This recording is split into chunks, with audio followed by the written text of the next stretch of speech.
Good morning, everyone, and welcome to RPRA's webinar on the proposed 2025 program fees and the Hazardous Waste Program Registry.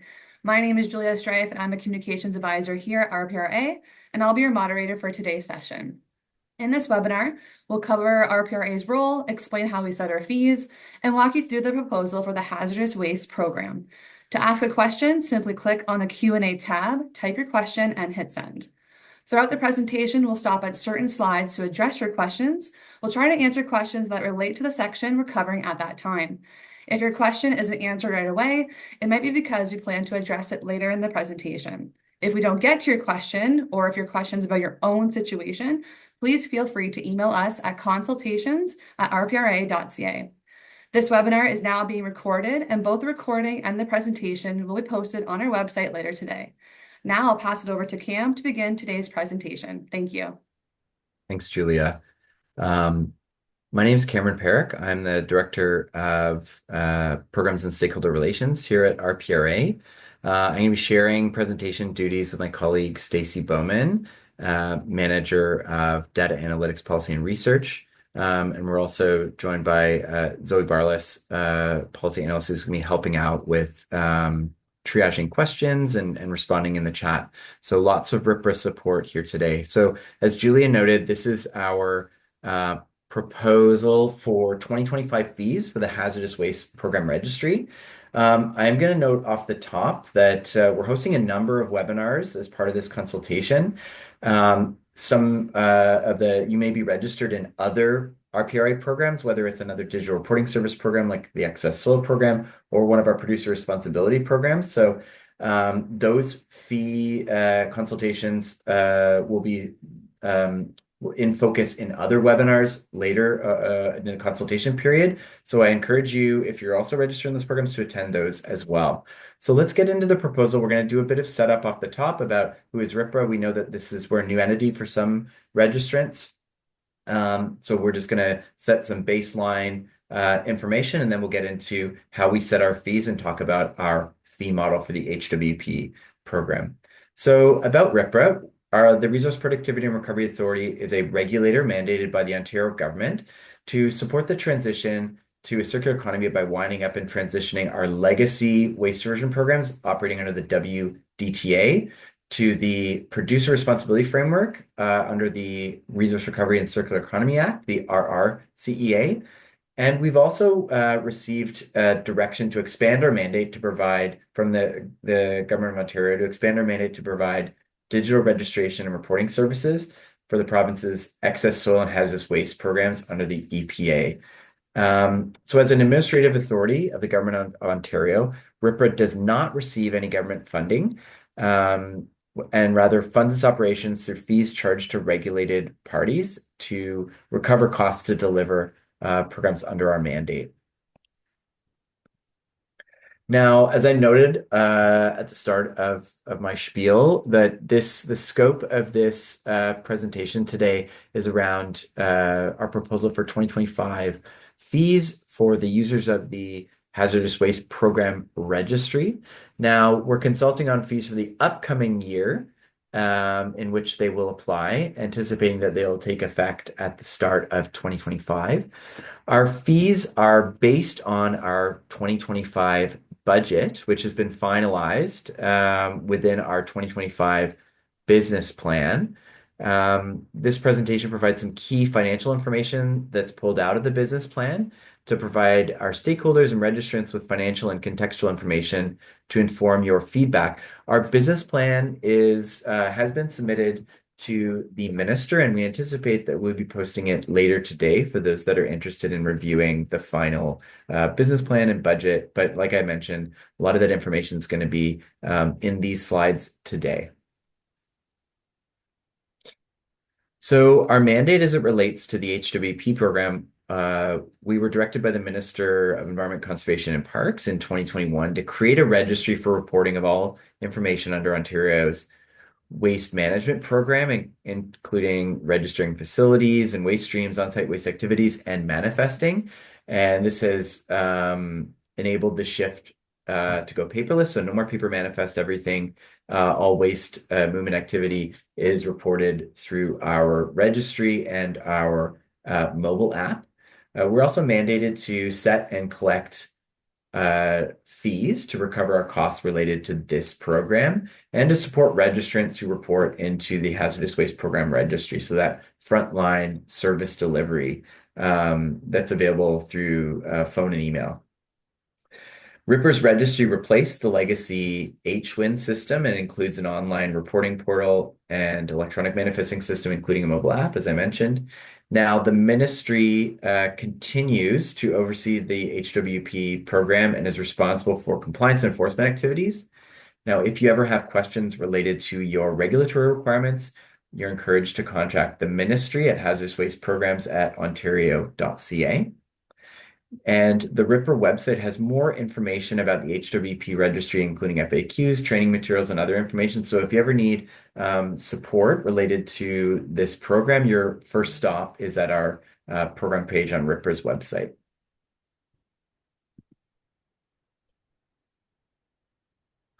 Now, the consultation process. So we are required to consult on our program fees for 45 days. And once the fees are finalized, we're required to post the fees 30 days before they come into effect. This year's plan is to consult from September 27th to November 12th. We encourage feedback to be sent to consultations@rpra.ca.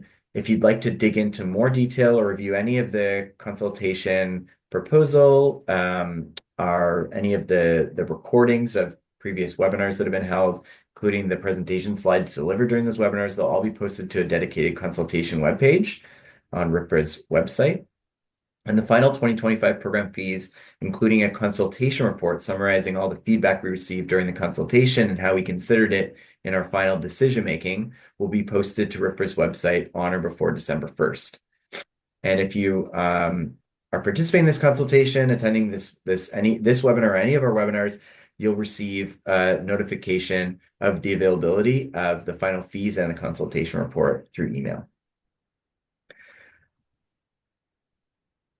Okay, so it's really important, I think, we've tried to enhance an understanding amongst our registrants about, what these fees that you're paying actually support. So the HWP registry fees specifically support the delivery of the registry, including developing and ongoing maintenance of the technology solution, so the registry, operation of the registry, and provision of support to registrants. So that's that frontline support, development of training materials, communication out to registrants, reminding of obligations, and the public reporting of registry data. Information about registered generators and a generator list is now available on rpra.ca, and we anticipate that a full aggregated data set for information reported into our registry in 2023 will be published in the coming weeks. Now, fees to producers, so that's producers referring to those who have obligations under our producer responsibility programs, and registrants in all of our programs, contribute collectively to fulfilling RPRA's full mandate, which consists of the following overarching deliverables. So again, just noting that the fees pay for building and operating the registries. For our producer responsibility programs, those program registrants fund our compliance and enforcement of resource recovery requirements under the RRCEA. And I'm going to go into this, our revenue sources in a further slide, so I'll leave those for now. But again, public reporting and oversight of all the other programs that RPRA is mandated to deliver. Now, RPRA is guided by our strategic goals. There are 5 of them. Some relate to this program, some relate specifically to compliance, but we'll go through those. And our business plan aims to note activities in order to help us deliver on these strategic goals, which are an accessible registry service that provides value to registrants, effective enforcement that supports waste reduction in a healthy resource recovery sector, public information about resource recovery, waste, and RPRA activities that is useful and trusted, a connected culture where employees can grow and do meaningful work, and robust internal systems and processes that remain innovative and adaptable to change. So just pulling some highlights out of our business plan, that relate to this program. Some of our select key new activities that we're planned to achieve in 2025 include finalizing and implementing a registry service delivery model, including some proposed service standards, improving the efficiency of RPRA's billing and payment processes, and developing and launching a new public-facing website about Ontario's circular economy. Now, these are just some of the key new activities, but there are a number of others noted in our business plan that relate to ongoing improvements to day-to-day service delivery across all departments, including registrant support, data and analytics, finance, and IT.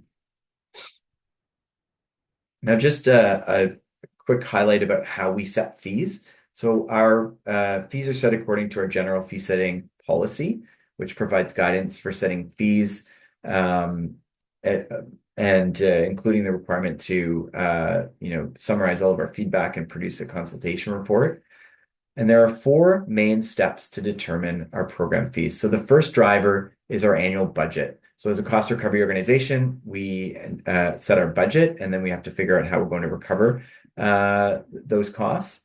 The second driver in our fee setting is the allocation of costs to our individual programs. So that's the two digital reporting service programs and all of our producer responsibility programs. The third driver is a subtraction or addition of the program's prior year surplus or deficit. And we'll get into how that works in a future slide, but that's basically, based on our recovery of revenues for each program. In some years, we recover more than we anticipated we needed. In some years, there's a deficit, which needs to be recovered in a future year. And the fourth driver is the application of each program's fee model. So once we know how much each program needs to collect, how are we going to collect those from our ratepayers? Now, if folks would like to learn more about RPRA's fee setting approach, we've created a new fees webpage, which provides some straightforward and clear information on how RPRA sets fees that's going to always be available outside of the consultation period. We encourage you to visit that new webpage. So a little bit about our cost allocation methodology, so how we assign costs to individual programs. So RPRA's annual total cost recovery target between programs to fairly recover costs related to each program and avoid registrants from any one program from subsidizing the costs of another program. We do this through our cost allocation methodology, which assigns direct costs and common costs to each program. Now, direct costs are attributable to a specific program, including the cost to build a program's registry and those amortized costs and interest over the recovery period, registry foundational costs and interest, professional fees, and certain IT and registry related expenses. So if we build something, maybe an enhancement that is only applicable to one program, that program will cover those costs. Now, our cost allocation methodology also assigns common costs, which are those that cannot be directly attributed to a program, as they're either indirect or shared costs. Common costs are divided up amongst the programs using key cost drivers, such as total number of registrants in a program or total number of producers, if it's a producer responsibility program. Now, some examples of an indirect cost would be our, board remuneration, non-registry amortization, salaries and benefits, office supplies, rents, things like that. And shared service costs include, broader staff salaries and benefits, IT services and support, and software licensing. There's also an annual contribution to RPRA's contingency reserve, which is allocated to each program based on the program's share of total budgeted cost recoveries. And we'll provide a breakdown of, direct costs, common costs, and reserve contribution by program later in the slides. Just to highlight that we do have three discrete revenue sources. The first is from our producer responsibility program registrants. The second is from our digital reporting services program registrants, excess soil and hazardous waste programs. And the third is from our legacy Waste Version Transition Act, or WDTA programs. And those are in decline. And we anticipate that once all of those programs are wound up in the coming years, that we'll just be relying on the two producer responsibility programs and digital reporting service programs to recover RPRA's costs. I'm going to pause here for some questions, and I'll turn it back over to Julia. Great. Thanks, Cam. We actually don't have any questions at the moment. Maybe I'll wait just a couple seconds in case there are some questions that come through. Again, if you do have a question, just put it here in the webinar chat, and then we'll address it then. It's not a surprise. It's a lot of information to absorb, and it's not easy to understand, but we hope we're as clear as possible. And if you have any questions offline, feel free to submit them to consultations@rpra.ca. Is it consultations or communications, Julia? Correct me if I'm wrong. Consultations@rpra.ca. And I do see that there is an attendee that has risen their hand. However, for purposes here, if you could just put that in the chat or again, just email us, that would be preferred. Okay, so right now there's no there's no questions or chats coming through. So Cam and Stacey, if you want to proceed. Actually, Julia, you can see a couple of questions that came through in the Q&A. Oh, So I think there's a difference between the chat and the Q&A, and there is a question about that. So the chat may be disabled for some folks. yeah, I see I the believe. questions now. Okay. Perfect.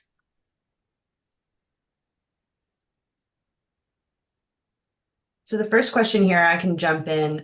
Someone's asked, what do the fees look like? You'll find out in a minute. We're going to show you a detailed breakdown of those fees. So just hang tight for a minute there. I can field the next question, which is, will there be more improvements on billing and payment? That's a great question.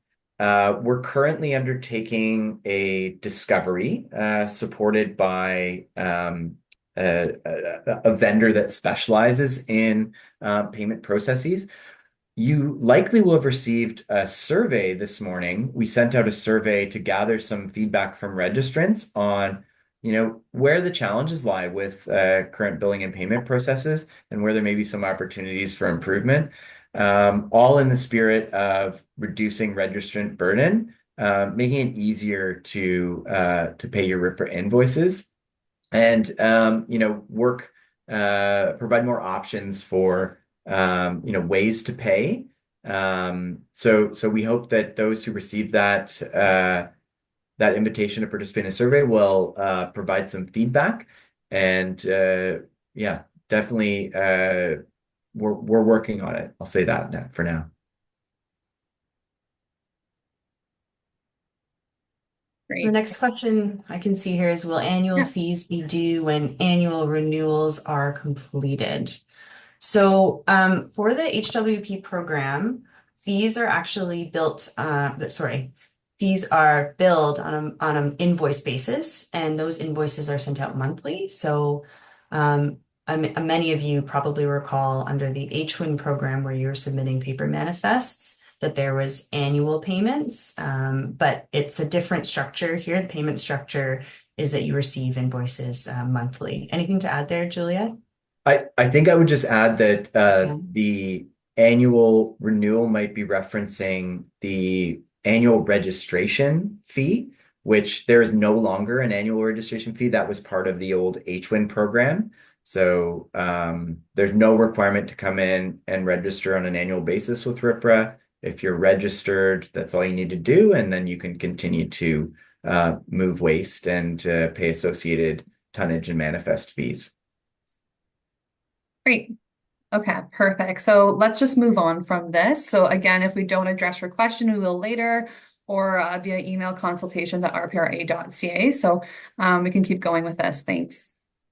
I might want to add, because this is a question here about enforcement and RPRA's role. So I'd like to address that one.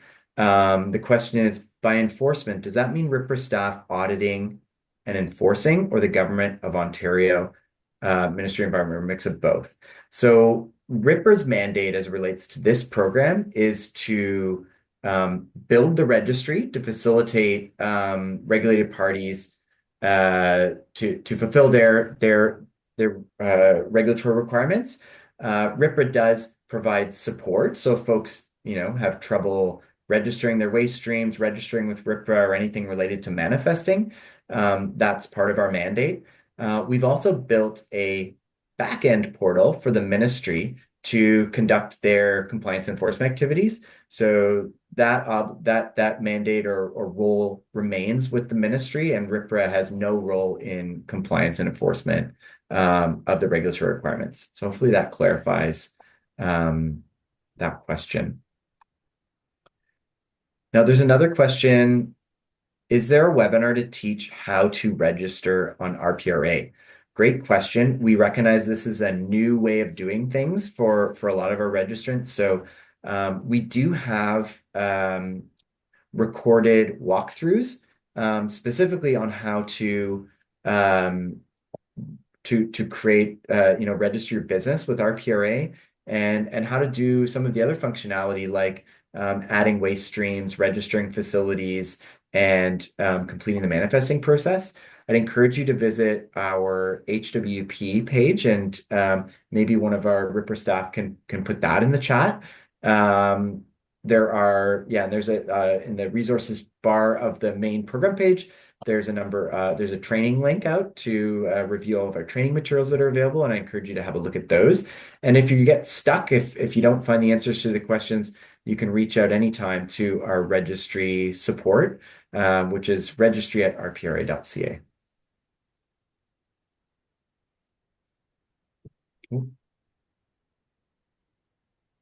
I think we should keep going through some of these questions because they're pretty good questions before we get into the budget information. Just about this next question is, producers pay for the program, but it appears that producers have no input on budget driving this fee program, sort of like Fox guarding the henhouse.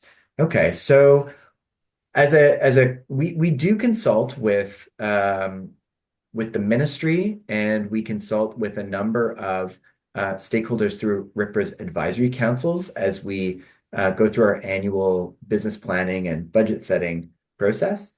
The advisory councils are a mix of service providers and producers, as well as representatives of generators in the HWP and project area notice filers under the Excess Soul program to gather feedback on what RPRA should be focusing on, what should our strategic goals be for the upcoming year, as well as gathering feedback on our budgets and forecasts and resourcing plan for the business planning period. So hopefully that helps to answer that question on our process in terms of how we gather feedback from our stakeholders and registrants as we develop our budget, which is approved by our board on an annual basis. The next question is a question about our contingency reserve. What is the total contingency reserve by program now? So we don't have a reserve by program, actually. There is one contingency, or sometimes referred to as an operating reserve, for our budget each year, essentially. And this is to ensure that we have a sufficient cash flow throughout the year. A lot of our programs, unlike the HWP registry program, function in such a way that we don't receive cash flow in the form of fees throughout the year. They come at certain points of the year only. And I'm going to get back to you with the answer on that because I want to get the exact percentage, but we have a cap on our operating reserve. The cap is actually just like a generally accepted cap, I believe, for not-for-profit organizations, and we're under that. But I'll return to that question before the webinar is over, or you'll see the answer in the chat. So thanks for I can that. tell you what And according you know to it our off the operating top of your agreement, head. There you go. according to the operating agreement with the ministry, RPRA is able to maintain a 50% contingency reserve. That doesn't mean we have to. That's just our upper limit. But I believe according to our 2025 business plan, our target recovery for contingency purposes is 38% of our total operating budget. Great. Thanks, Karen. Now, I've got another question, and now I just want to remind folks this is specific to the Digital Reporting Service Hazardous Waste Program, but this question is, who oversees this producer-funded program outside of the RPRA program? So RPRA has compliance and enforcement obligations to oversee the producer responsibility programs, so Blue Box program, tire recycling program, etc. Outside of that, so for the digital reporting service programs, the ministry fulfills the compliance enforcement function, and that's the program management branch for this program, for the hazardous waste program. And under the excess soil program, the ministry is also responsible for compliance and enforcement, and that's the environmental programs branch. Hopefully that helps to answer that question. You know what? Let's go through some of the the more finer details, Stacey, and then we can come back to these questions. But these are great, and thank you for all those who put in the questions. I think they've been really thoughtful and really good discussion so far. But we'll push on through the rest of the material, and then we'll get to these questions at the next pause. Okay, over to you, Stacey. Okay, so we're going to talk about our budget, our program cost recovery target for HWP, and our surplus deficit application. So those first three components of our fee setting process. So this first slide, you can see that our total budget for 2025 has increased by 5% compared to 2024. That's in line with what we forecasted in our 2024 business plan.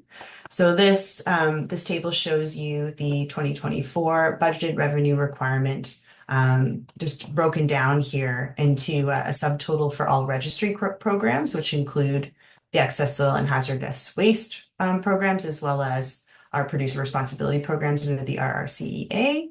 And then the recovery that we have budgeted from our WDTA oversight programs, and then the totals at the bottom there. And as Cam mentioned, the cost recovery target for WDTA programs is eventually going to reach zero because all those programs will eventually be wound up.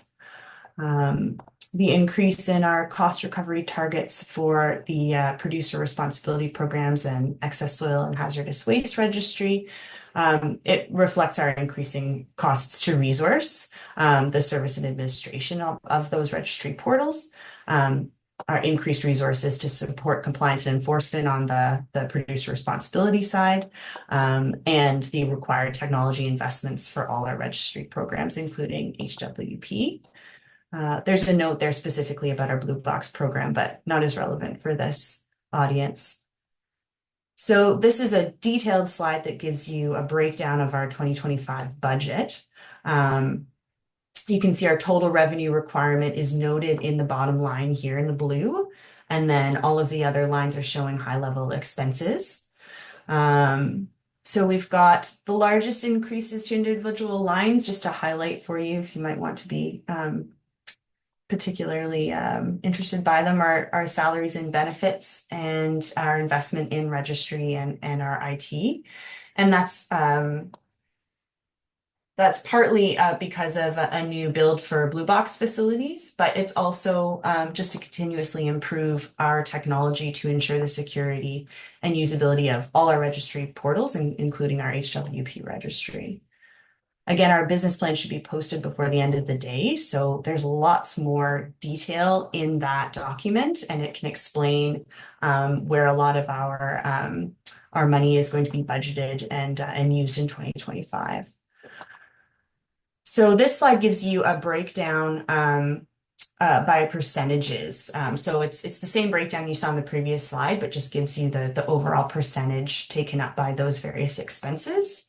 And you can see the largest expenses, the largest increases are to the expenses that require relatively more resources. So again, it's the salaries and benefits and registry and IT expenses there.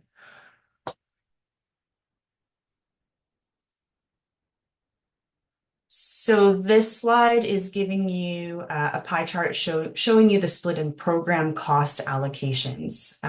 It is not dissimilar to last year for those of you who are joining us for the second or third time this year at this webinar. On the bottom, the bar on the bottom shows you that the producer responsibility programs are allocated the majority of RPRA's overall costs, with the costs for excess soil and HWP being about half as much. And then the WDTA program oversight costs are a small portion, and those continue to shrink, as we've mentioned before. And the Hazardous Waste Program is one of two programs that are allocated the greatest share. That's largely due to the number of registrants in those two programs. And also for Blue Box, there's a number of direct costs for a new portal build. So I think we can move on. Okay, so this is just an explanation of how we treat program surpluses and deficits before we get into HWP's specific allocation and target revenue for 2025. So program surpluses or deficits occur when the revenue for a program, which is the amount of fees that we collect from registrants over the year, exceeds or falls short of that program's cost recovery target. Surplus and deficits for each program are applied to the cost recovery target 2 years after they occur, or may be applied over the span of 1 or more years. And it's our goal to just minimize our annual fee fluctuations for each program. And just a point of clarification that the surpluses and deficits we're talking about are to program budgets. So those surpluses and deficits are applied just to that individual program. So a surplus or deficit in HWP is then applied to an HWP cost allocation down the line. There's no cross subsidization between programs. So this table is the 2025 revenue requirement by program, including surplus and deficit application. So we give the 2024 recovery target for reference there in the first column after the programs are listed. You can see HWP is highlighted there for you at the bottom. And then the 2025 recovery target is the last column. So those two you can compare directly. And then in the middle, we've got the 2025 allocation to each program, and then the recovery of prior year deficit or a refund of the prior year surplus for each program. So again, that allocation for HWP is highlighted. You can see we're proposing to recover a little over $300,000 of the prior year's deficits. And that's applied to this year's total 2025 revenue requirement for HWP. So this slide gives you a breakdown further of that revenue requirement into those different cost buckets that Cam was explaining earlier in our webinar. So we have 1.82 million in direct costs for the HWP program, 5.89 million in indirect and shared. We have 0.3 million in contribution to reserve and the recovery of our startup costs. And in the recovery of prior year costs, we have, so that's deficit recovery, that's 0.32 million for a total revenue requirement of 8.33 million for 2025. And I believe we're going to pause again for some questions. Take a look at what we've got. Great. Thanks, Stacey. There's a couple questions that have come in. Just gonna look down here right now what they are here. Hold on.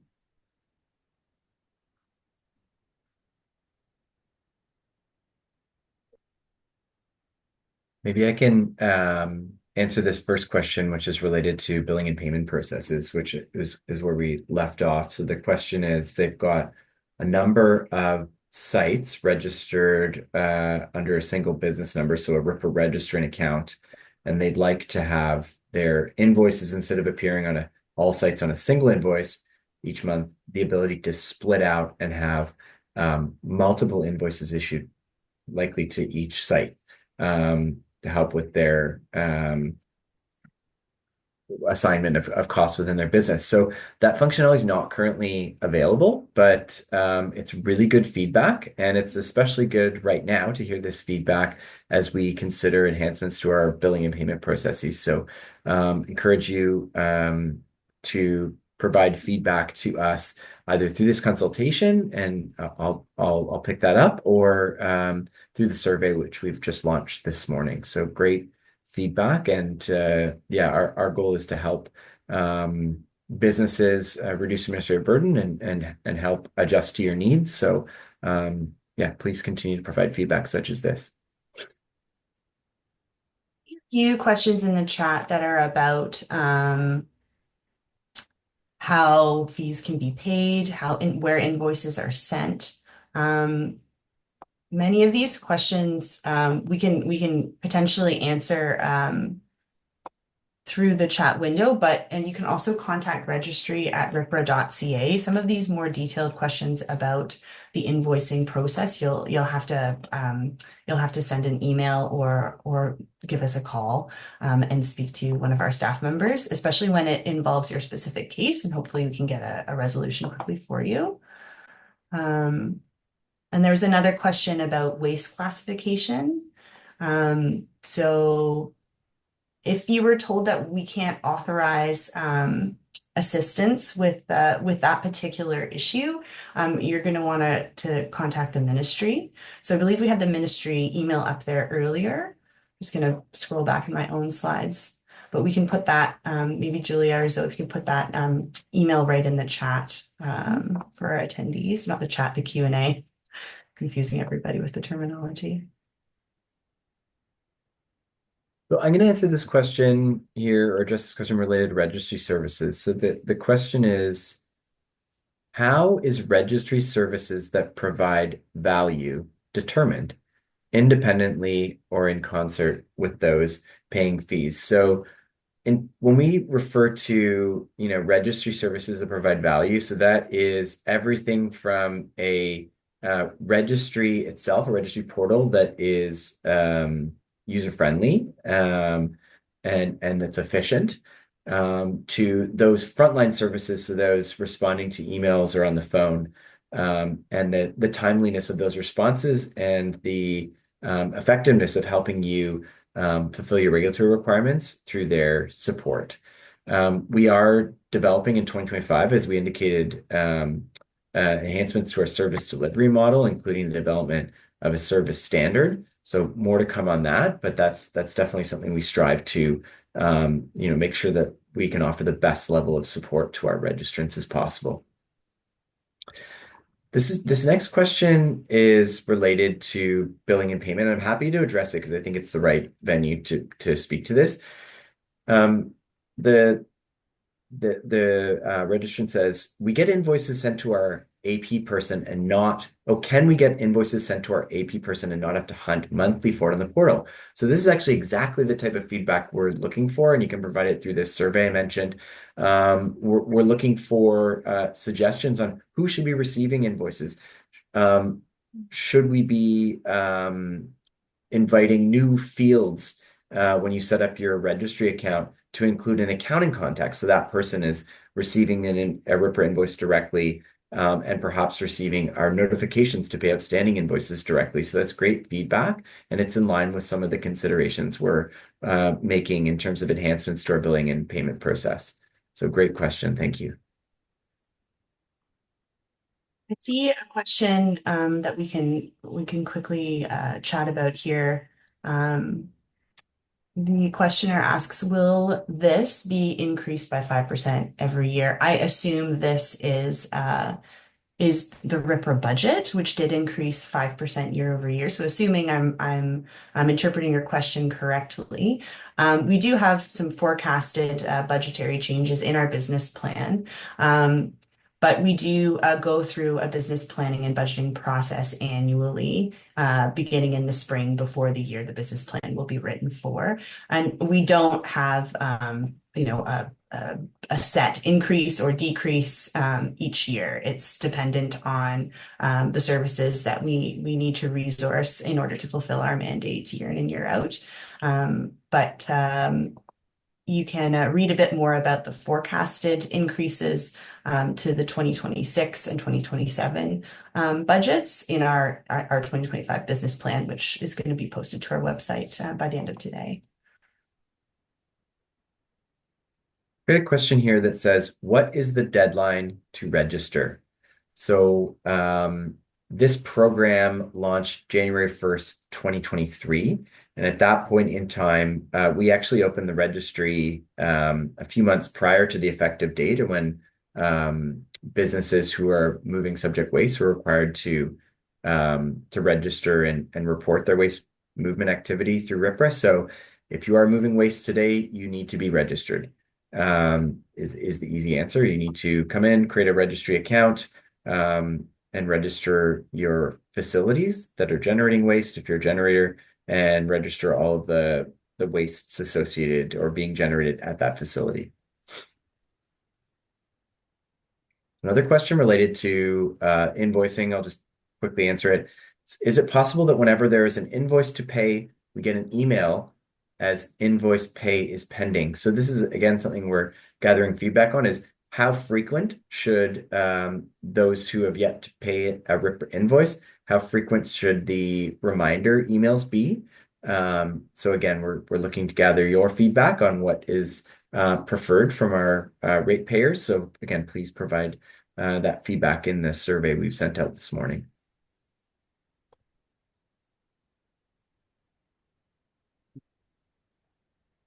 There's a question here, will there be any changes for used oil? It is a significant portion of the waste flow and continues to be the burden of municipalities. This sounds like a policy question around the hazardous and special waste program potentially. To date, used oil containers are part of our producer responsibility program. Used oil is not. If you have any feedback related to new materials potentially to be included in our product stewardship programs, that feedback should be directed to the Ministry of Environment, Conservation and Parks. But thank you for the comment or the question, sorry.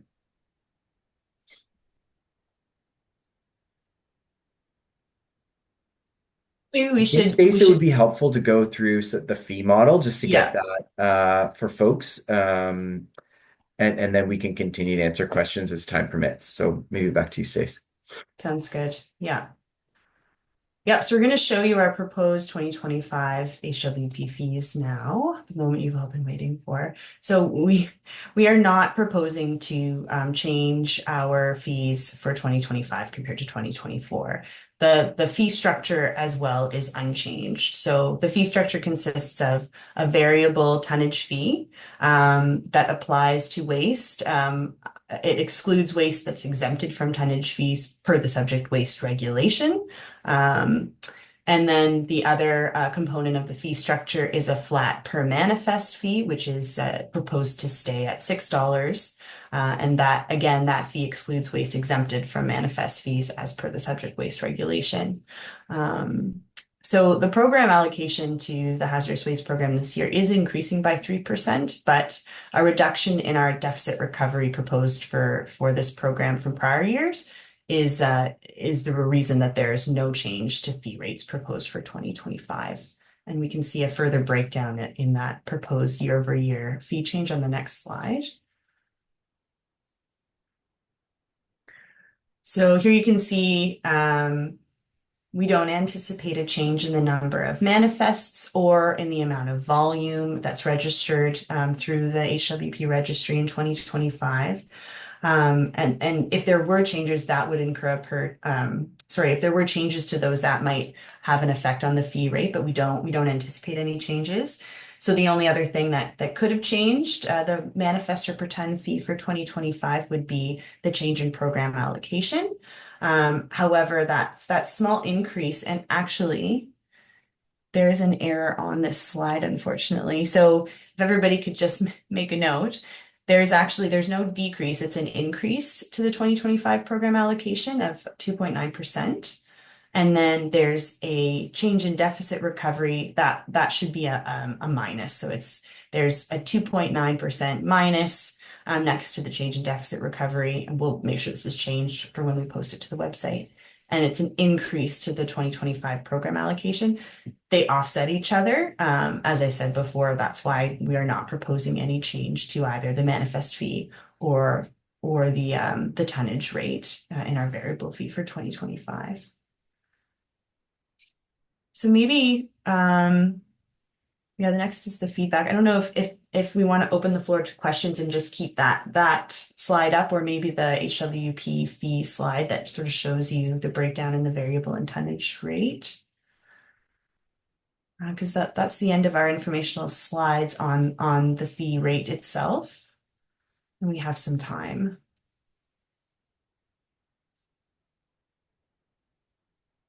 I'm going to answer this question. I think you started to answer it. It's will this be increased by 5% every year? So our information about our business planning period, so the upcoming years from 2025 to 2027. So our forecasts for the upcoming years will be available in our business plan. But I wouldn't say that we're increasing our budget incrementally every year. What we're doing is, as we understand the resources required to deliver these programs, we are allocating as many resources as we need to fulfill our mandate. So that's and really we're still growing slightly to make sure that we can deliver effective registry support, public reporting, and operate and maintain the registry solution for those who need to report into it. I see a question here about tonnage versus manifest fees. When are tonnage fees applied? Our facility is only being charged manifest fees. I could not find any additional information on this. So tonnage fees are only applied to certain hazardous waste generated and transferred, and that's according to the subject waste regulation. So this is a question that you'll have to take to the ministry. But there is a subset of generated waste that is not subject to variable fees. So if you're only being charged manifest fees, it's likely because you're exempt from tonnage fees. But to confirm that, you can speak to the ministry to confirm your obligations under the regulation.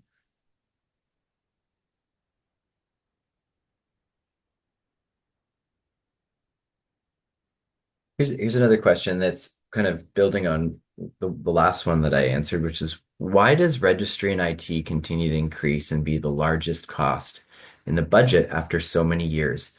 And when is this expected to be zero or close to zero? So to what I can flag to folks is as we build the registries or the registry portals for each individual program, those upfront costs are amortized over 10 years. So for that reason, we're continuing to see a large portion of RPRA's costs be attributed to registry and IT. We also, as with many assets, need to, over time, do regular maintenance and enhancements to those registries, which do continue to incur costs over time. Hopefully that helps to answer that question. I can take a stab at this one. Indirect and shared costs are very high. When is this expected to level off?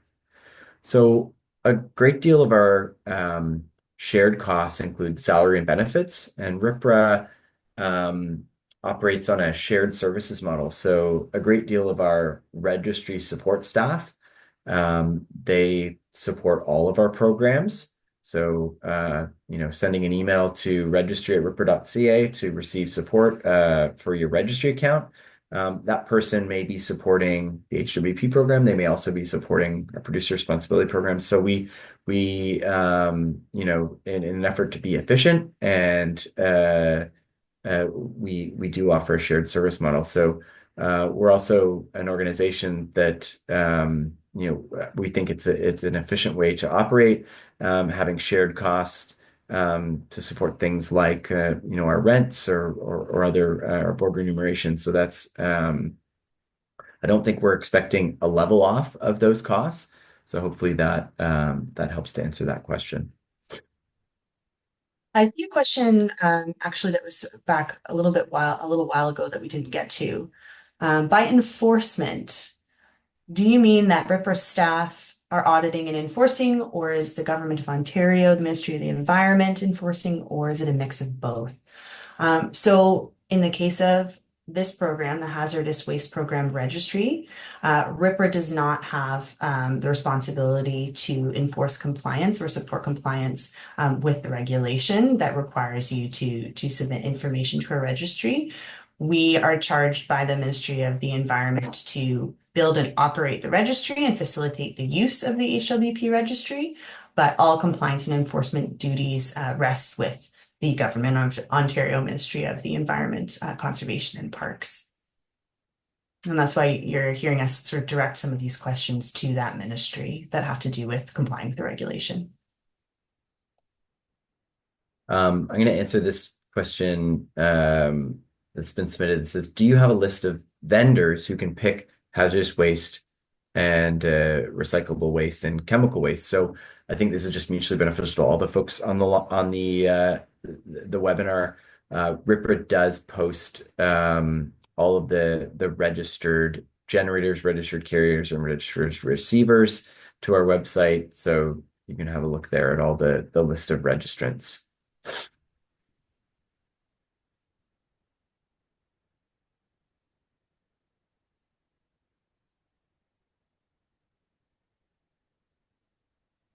So I'll take this one. This is again with our budget increase. A 5% increase is a substantial increase, seems unrealistic and unreasonable. What control measures are in place to reduce where feasible? So RPRA, as a cost recovery organization, is very conscious of budgetary increases and the impact it has on ratepayers.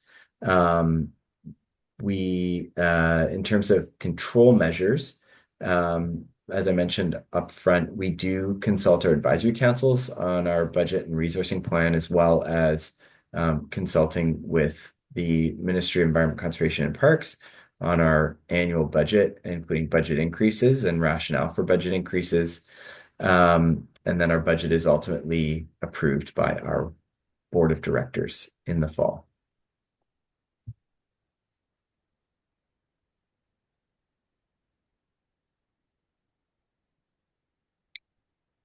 So a few more pieces of feedback around billing and payment. This person is looking for more detail on their invoice, not just something saying registry fees for the month. So I think that's good feedback in terms of enhancements to how the fees are communicated on your invoice. All I can say is we're in the process of considering enhancements to billing and payment process. So this is good feedback, and we'll try and pull out some of the feedback from this that's been posed in this webinar and make sure it flows to the team responsible for considering enhancements to the billing and payment process. So thanks for that feedback. I have a question down at the bottom of the Q&A regarding the information about registered generators and a generator list. What is this specific to? So I think this was in a slide where we were talking about the various activities that fees support. So we have just started publishing quarterly a generator list in an Excel file that's downloadable from rpra.ca. So that's a list of all generators registered through the HWP registry. So that's the generator list that bullet was referring to. Information about registered generators.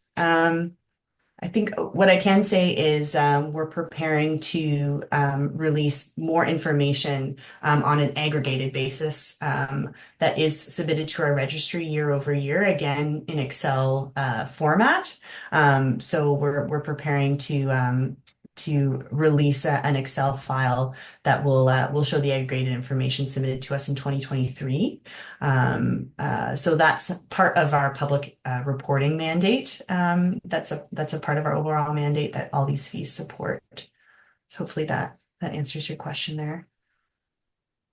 Yes, and Julia put up a link to our generator facilities list. So thanks, Julia. There's one last question that I'd like to turn it back over to Julia to grab some feedback on the delivery of the consultation. But this question is about logging in and having affiliated companies using the same registry account. What I would suggest is send a message with your question to registry@ripra.ca, and our frontline registry services folks will give you a hand and answer any specific questions related to your registry account. Hopefully, you get the answers you need from them.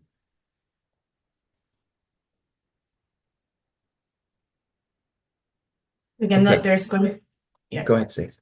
I was just going to reiterate that if you didn't get an adequate answer to your question or you have follow-up questions, please send them to consultations@ripper.ca and we will happily follow up with you as soon as we can.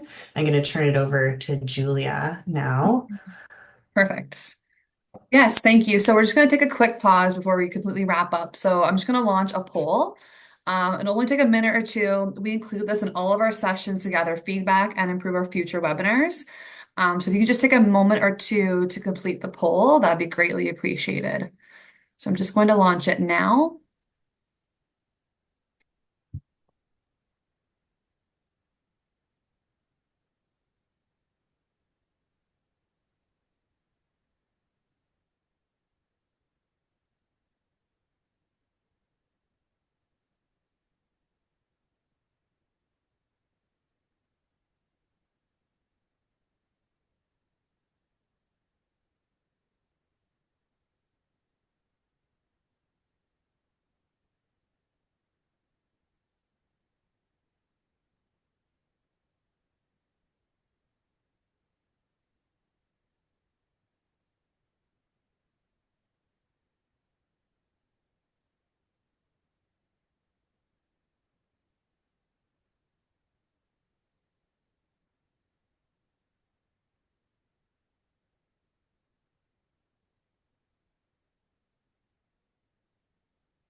Okay, thanks everyone for providing your feedback. We're just at time now, and I wanted to leave this slide up just to remind folks if you have any more feedback to provide.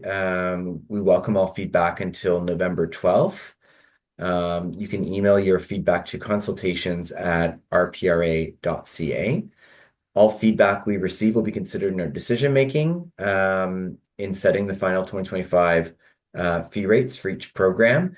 And we'll be documenting all the feedback we received and how it was considered in our consultation report that will be published to the RPRA website. And all of our consultation participants will be notified of when the final fees are posted and the availability of the consultation report. And we're targeting a December 1st posting date to have the fees set for 30 days prior to them taking effect, anticipating that the new fee rates, in this program, there are no proposed changes, but for other programs, if there are changes to the fee rates, that they would take effect starting in the new year in 2025. Great. So thanks. Yeah, go ahead, Julia. Yeah, no, that's great. So thank you so much for everyone for completing that poll.